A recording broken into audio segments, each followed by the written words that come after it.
Que Dios nos bendiga de manera especial. Para nosotros es un grato honor y placer compartir una vez más la palabra del Señor con cada uno de ustedes. Hoy estamos dando inicio a nuestra nueva sección titulada Conforme a las Sagradas Escrituras a través de nuestra plataforma Medios Jesucristo es el Señor. En esta nueva sección estaremos precisamente tomando un libro de las Sagradas Escrituras y desglosándolo, escudriñándolo, capítulo por capítulo y versículo por versículo. Amén. Hemos sentido de Dios para esta ocasión de tomar el Evangelio de Mateo, un libro bastante hermoso, bastante especial para cada uno de nosotros, porque es considerado como el Génesis del Nuevo Testamento. Hoy específicamente vamos a hacer la parte introductoria. Vamos a estar hablando de su contexto geopolítico, sus datos esenciales, entre otras peculiaridades de este maravilloso evangelio. Amén. Amén. Lo primero que tenemos que enfatizar es saber distinguir lo que es el evangelio de los evangelios. Cuando hablamos de la palabra evangelio, estamos hablando precisamente de ese mensaje de Dios a los hombres. Es el relato de la historia que nos cuenta lo que Dios hizo a través de nuestro Señor Jesucristo, a través de la encarnación, a través de su ministerio terrenal, a través de sus hechos poderosos, su sufrimiento, su muerte, su resurrección. Todo lo que Él ha hecho para salvar a esta humanidad perdida.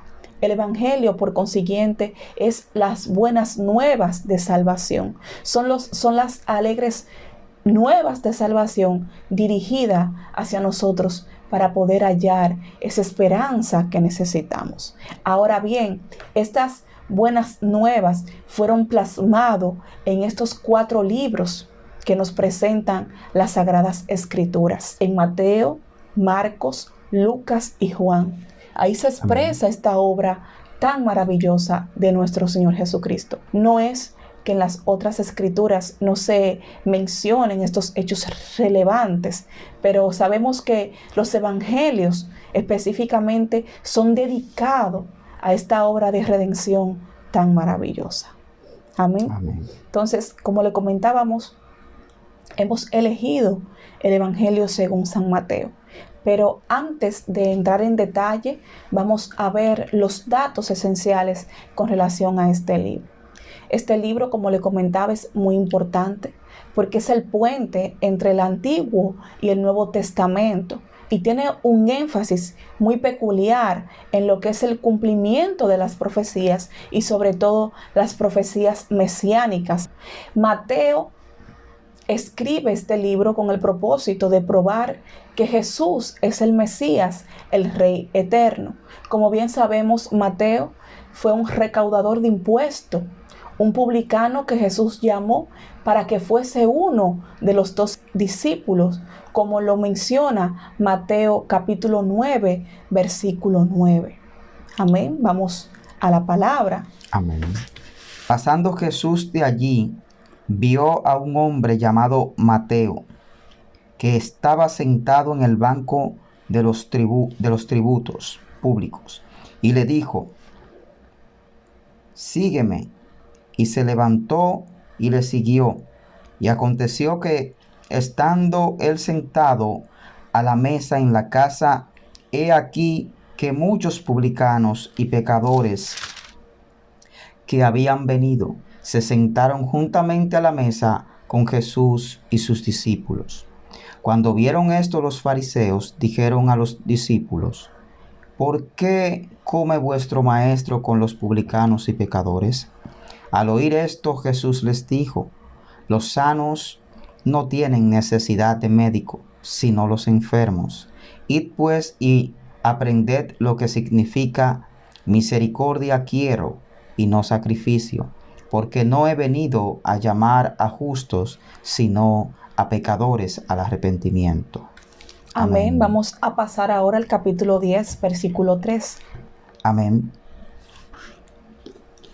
Capítulo 10, versículo 3. Amén. Felipe, Bartolomé, Tomás, Mateo el publicano, Jacobo hijo de Alfeo, Lebeo, por sobrenombre Tadeo, Simón el cananista y Judas Iscariotes, el que también le entregó. Amén, bendito sea el Señor. Muy peculiar este relato del llamamiento de Amén. Mateo. Bien sabemos que una persona recaudadora de impuestos, publicano, así se le llamaba para ese entonces, era un oficio. Mateo específicamente estaba en la región de Capernaum. Amén. Y es muy tremendo porque es muy probable que él estuviera al servicio de Herodes Antipas, como bien sabemos, en Galilea de los gentiles. Y es muy importante porque observamos en la misma escritura que leímos que específicamente le consideraban una persona pecadora. Se le consideraba como un traicionero a la patria. Pero sin embargo, Jesús no miró la condición de este hombre. Jesús Tremendo. miró a un Leví, bendito sea el Señor, que necesitaba ese encuentro tan maravilloso y lo vio como parte fundamental de ese proyecto, ese propósito de Dios manifestado en la tierra. Es muy maravilloso esta conversión porque Mateo tenía grandes cualidades.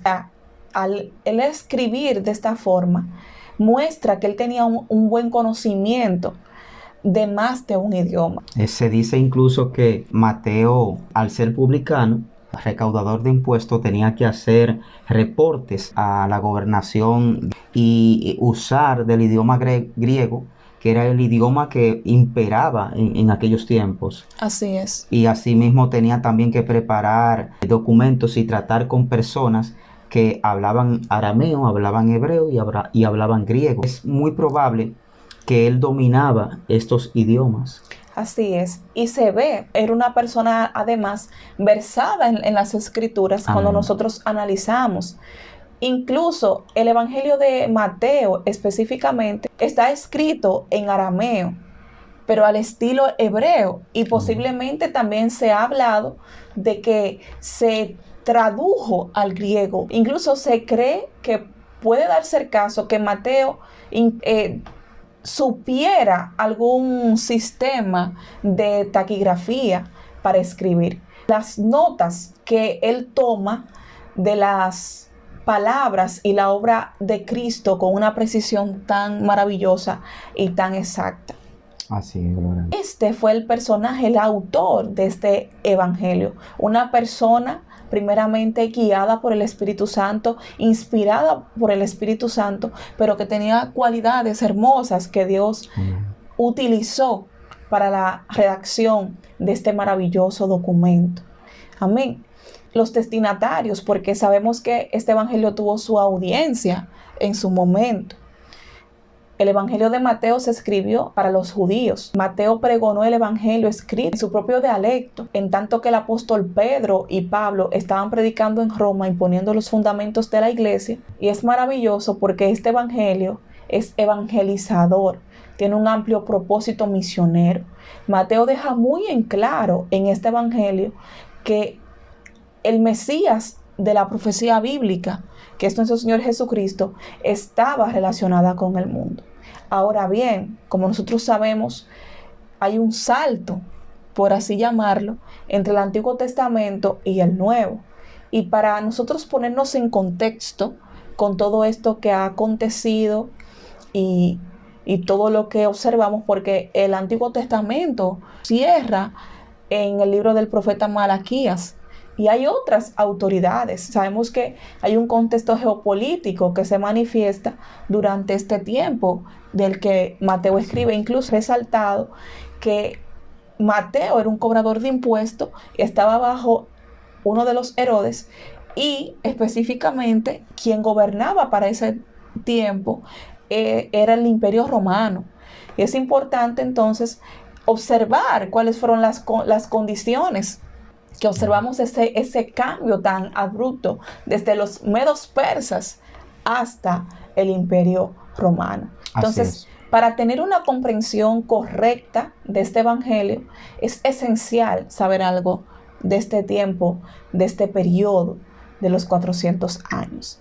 Y aunque las escrituras no relatan muchos de estos hechos, Fue un tiempo apasionante realmente, fue un tiempo emocionante de la historia de los pueblos, y en cierto aspecto también fue un poco trágica por todo lo que aconteció durante ese tiempo sobre el pueblo de Dios. El ángel del Señor irrumpe en el templo a la hora de la oración, cuando Zacarías, el padre de Juan el Bautista, estaba ejerciendo precisamente su ministerio, y este ángel le anuncia este nacimiento del precursor de nuestro Señor Jesucristo.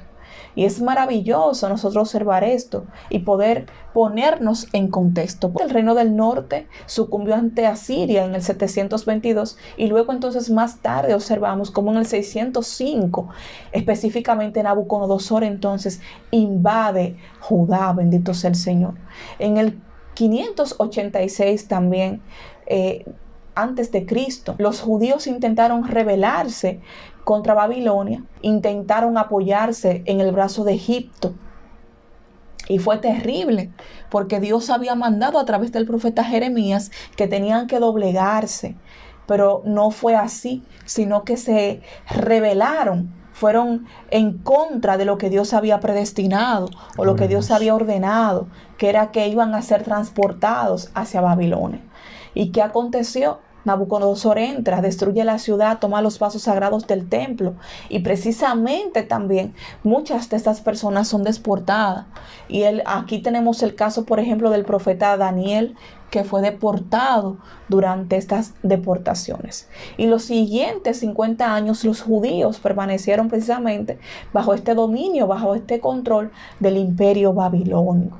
Pero ¿qué acontece? En el libro de Daniel, en el capítulo 2, la Biblia dice específicamente que luego del imperio babilonio se iba a levantar el imperio medo y persa. Y en el 539 observamos cómo los persas y sus aliados arrebataron el imperio mundial a los babilonios. Amén. Dice que el pueblo de Israel en este tiempo del gobierno de los persas estuvo básicamente un periodo de refrigerio, vamos a decir. Así es. Porque durante el imperio babilónico el pueblo de Israel fue realmente golpeado, fue maltratado, pero ya con el imperio persa ahí se da a conocer también o se da la confirmación de aquella profecía que Dios había establecido a través del profeta Isaías de Ciro.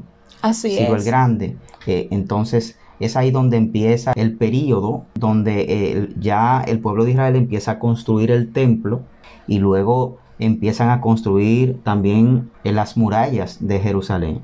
Es muy importante ese punto que mencionas. Fue impresionante porque la profecía se cumplió tal cual Dios la dijo. Tremendo eso. 150 años de Ciro nacer, ya Dios le había colocado nombre. Y no obstante, sino que también le había encargado una misión, y se habían cumplido ya los 70 años de cautiverio también. O sea, Ciro tomó el gobierno en el momento oportuno, en el momento que Dios había predeterminado, bendito sea el Señor, en la inmutabilidad de su consejo, como dice la misma palabra. Y es impresionante porque, así como tú decías, Dios le dio el aliento también al pueblo a través del profeta Ageo y a través del profeta Zacarías. Y aunque vinieron oposiciones, aunque vinieron dificultades, en el 516 específicamente pudieron vencer estos obstáculos. Y ya para el 444, con la orden de Nehemías, volvieron y pudieron reconstruir las murallas de Jerusalén. El pueblo fue reformado, la nación de Israel realmente recibió una reforma, porque muchos volvieron a lo que era ya las Sagradas Escrituras, y entonces aquí empezaron nuevamente a hacer los ritos de purificación. Así es. Y esto ayudó al pueblo nuevamente a coger la marcha del propósito de Dios, de la voluntad de Dios. O sea, aunque muchos no volvieron a las costumbres y a las raíces y al precepto de Dios, pero otros sí lo hicieron. El sacerdocio persistió como fuerza política del país. Y es notorio porque cuando observamos que Alejandro el Grande toma posesión, tal y como Dios lo dijo, que iba a surgir luego del imperio medo-persa, el imperio griego. Cuando Alejandro el Grande entra luego de la conquista de Tiro y va camino hacia Egipto, pasa por Judea y allí en Jerusalén quien le sale a recibir fue el sumo sacerdote Yadua, que le mostró a Alejandro Magno las profecías acerca de él que estaban escritas. Y según Josefo y algunos historiadores, se dice que cuando Alejandro lo ve desde lejos, dice que se postra y adora a medida que se acerca el sumo sacerdote hacia él. Porque el día antes se relata que Dios le había dado un sueño con el sacerdote y él estaba adorando. Incluso relatan estos hechos históricos que cuando lo hubieron postrado, imagínese usted un vencedor, el regente. Un conquistador, el mayor conquistador para los hombres. Así es. En términos humanos, que la humanidad haya conocido, Alejandro el Grande. Gloria a Dios. Eso es tremendo porque él no adoraba al sacerdote, sino que estaba adorando el nombre del Dios que estaba en la mitra del sacerdote. Así es, algo impresionante. Rindió adoración al Dios verdadero. Y eso es maravilloso. Haciendo un paréntesis aquí, podemos notar que este hombre, siendo el mayor conquistador que la historia registra, o uno de los mayores conquistadores, este hombre reconocía que había un Dios que tenía poder. Este hombre llega a Jerusalén y se humilla allí. Tanto así que incluso la misma historia confirma de que él no agredió al pueblo de Israel. Cuando él pasó por el pueblo de Israel, respetó esta nación. Y sabemos que Alejandro Magno andó todo lo que fue el viejo mundo. Conquistó todo lo que fue el viejo mundo. Claro. Tanto así que el idioma griego todavía tiene una incidencia muy fuerte en todo lo que es Europa, Asia y todos esos lugares, porque cambió la mentalidad del mundo. Así es, y no solamente el idioma, sino también las costumbres. Y vamos a ver más adelante cómo influyó de una manera tremenda. Sabemos bien que Alejandro no dejó herederos al trono. Cuando murió a temprana edad, por así decirlo, porque solamente tenía 33 años. Sabemos que sus 4 generales se repartieron el reino de Alejandro entre sí. Por ejemplo, los Ptolomeos tomaron lo que es Egipto, Antígono tomó lo que es Siria y Palestina, o sea, Judea, fue básicamente la manzana de la discordia. Y es tremendo esto porque esto le provocó al pueblo muchos inconvenientes. Sí, claro que sí, porque como tú mencionaste hace un momento, Antígono gobernó lo que fue Egipto y Ptolomeo gobierna lo que es Siria, lo que deja visto que entre Siria y Egipto estaba Israel, era básicamente la frontera. Entonces ellos se peleaban, se discutían, sus guerras terminaban en este lugar. Allí el pueblo de Israel sufría, aunque dice la historia que aunque el pueblo de Israel fue respetado tanto por Ptolomeo como Antígono, porque ellos querían contar con el apoyo y la ayuda del pueblo de Israel. Ellos no lo maltrataban, pero estas guerras se dice que también minimizaban el progreso del pueblo o de la nación de Israel. Así es muy tremendo porque vemos también que en el 301, luego de Antígono morir en la batalla de Ipso, Ptolomeo reclama el derecho sobre Israel. Y el sucesor de Antígono fue Seleuco I. Esto le da el lugar a lo que se conoce los seleucidas específicamente. Así es. Y es tremendo porque a raíz de esta conquista, de esa influencia, sabemos que la expansión de la cultura griega impregnó en todas las partes básicamente del mundo, y Palestina, Israel no fue la excepción. La lengua griega vino a ser la lengua común, tanto del comercio como de la diplomacia, y tuvo un impacto tan significativo también en la expansión del evangelio. Hay que destacar, durante el gobierno de Ptolomeo pasó algo muy importante en la nación de Israel, y es que como muchos de los israelitas se habían ya criado en Egipto, habían emigrado a Egipto, se habían helenizado, formaban parte ya del idioma griego, entendían más el idioma griego, la cultura griega, que la misma cultura de la nación de Israel. Es ahí donde Ptolomeo ordena que se traduzca la Torá, al griego, para que todos los judíos que estaban en Egipto y fuera de Egipto pudieran entonces recibir y poder leer las Sagradas Escrituras. Esto hay que destacarlo porque es una parte importante, porque luego sabemos que la Septuaginta se convirtió realmente más adelante en la Biblia de la iglesia primitiva. Así es, casi todos los judíos tenían conocimiento de la Septuaginta. Así es. Específicamente. Y fue muy tremendo esto porque aparte de los Ptolomeos, como ya hemos mencionado, surgen lo que son los Seleucidas.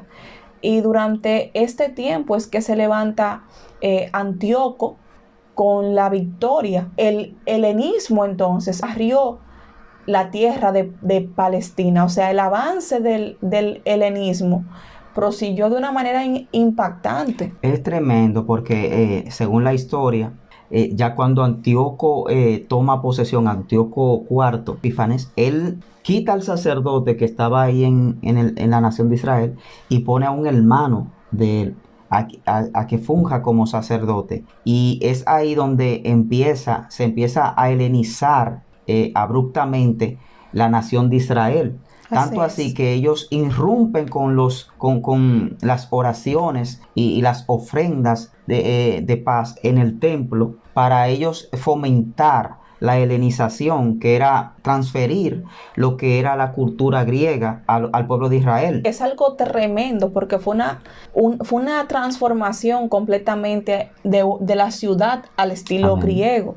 Y es tanto así que se construyó incluso junto con el templo, al lado del templo, una pista tremendo de carreras y un gimnasio.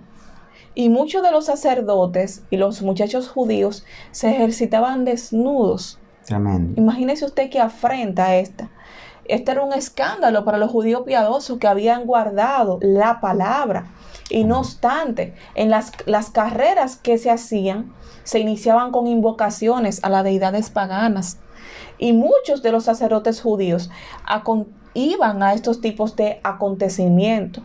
Entonces, la helenización no solamente incluía la forma de hablar o el idioma, sino que afectaba la cultura completamente. Y la santificación del pueblo. Exactamente, porque irrumpía, no se podían ofrecer los sacrificios, la adopción del vestido griego se tomaba en cuenta, incluso hasta llegaron a hacer cirugías para eliminar la marca de la circuncisión. Tremendo. Era un cambio de identidad de una manera tremenda. Realmente el pueblo de Israel sufrió una culturación, vamos a llamarle, bastante difícil y drástica, porque sabemos que el pueblo de Israel fue un pueblo llamado a estar apartado con Dios desde sus inicios, y entrar en este tipo de cambio de cultura y de adoración, de adorar al Dios verdadero, a un paganismo mundano como era lo que profesaba la cultura griega, es algo bastante tremendo. Sabemos que los griegos su vestimenta era prácticamente descubierto, y cuando hacían ejercicios o hacían estos tipos de gimnasia, estas cosas, prácticamente era desnudo. Para un judío, para la cultura judía, esto era algo bastante vergonzoso y apartado de toda devoción a Dios y toda santificación. Es algo verdaderamente vergonzoso, porque ellos tenían que salir dejar un estado de purificación y santificación ante Dios para entonces entrar en un estilo de vida mundano. Es muy tremendo, porque incluso se dice que hasta los nombres hebreos se estaban cambiando por nombres griegos. El templo fue despojado de sus tesoros y fue convertido en un santuario para Zeus, el dios del Olimpo. En el 168, Antíoco, para un 15 de diciembre, colocó la imagen de ese dios en el templo y le sacrificó una cerda. Y por toda la nación surgían entonces altares paganos y fiestas al estilo gentil. Incluso hasta la pena de muerte le aplicaban a la persona que no seguía las ordenanzas de Antíoco y que se acuñaba a los principios escritos en la ley, a las personas incluso también que se circuncidaban. Y esta situación naturalmente provocó lo que era inevitable, que fue una rebelión contra los seleucidas. Se levantó un sacerdote llamado Matatías en la ciudad de Modín y desafió a un oficial sirio que quería imponer un sacrificio pagano. Este señor valiente rehusó acuñarse a lo que el rey estaba enviando, se opuso al sacrificio, incluso mató a un judío que se estaba prestando para esto. Matatías, entonces, consciente de la gravedad de sus acciones, de haber matado a este judío, huyó a un monte con sus hijos y otros judíos. Y aunque Matatías murió, sus hijos, específicamente Judas, conocido como el Macabeo, siguieron con esta lucha, se volvieron caudillos hasta que lograron aplastar al imperio sirio y así hacer una reconquista de Jerusalén y volver a dedicar el templo. Esta fiesta a desglosar incluso luego cuando estemos observando con más detalle el Evangelio, lo que es la fiesta de purificación. Surge precisamente a consecuencia de esto, de esta profanación que hizo Antíoco, y es impresionante porque al final los judíos pudieron independizarse como Estado y quedaron en paz. Entonces esto le da lugar a lo que se conoce como el periodo asmoneo, porque los hijos de Judas, los macabeos, quedaron centrados en el gobierno. La palabra asmoneo, de la familia de Matatías. Simón fue declarado sacerdote y dirigente civil de los judíos todo el tiempo que estuvo vivo, y así sucesivamente, al igual sus hijos se convirtieron en la autoridad religiosa, en la autoridad civil de ese tiempo. Y esto se ve reflejado también en el Nuevo Testamento. El sacerdote tenía una gran influencia. El reinado de Simón fue breve, pero beneficioso para los judíos porque negoció con Roma un tratado que fue confirmado en el año 139, donde se reconocía al Estado judío como un Estado independiente, y esto provocó que las condiciones económicas del pueblo judío mejoraran. Más adelante nosotros vemos como en el 63, en medio de estas guerrillas, de todos estos descontentos por las mismas guerras civiles, Pompeyo entonces irrumpe y domina Roma, lo que es Judea, y Roma entonces establece a Juan Hircano II como rey, pero este también queda sujeto a Roma. Mientras Juan Hircano estaba gobernando, Antiparte subió en el favor de Roma y puso a uno de sus hijos en posesión del poder de Palestina. Este hombre fue Herodes el Grande, este hijo de Hircano II. Entonces, en el año 40 a.C. es que nombran a Herodes como rey de los judíos. Y en el 31 a.C. específicamente, César Augusto se convirtió en el emperador de Roma. Y en el año 19 a.C. comienza Herodes la construcción del templo, esta edificación tan majestuosa. Y es tremendo porque sabemos que durante este tiempo nació nuestro Señor Jesucristo, y es donde surge este evangelio, es el contexto geopolítico. Durante esta época, como bien expresa Efesios 1:19, fue que Dios permitió que ese maravilloso propósito viniera a cumplimiento. Yo siempre he visto el nacimiento de Cristo, la manifestación del Señor, como esa manifestación gloriosa de ese propósito eterno.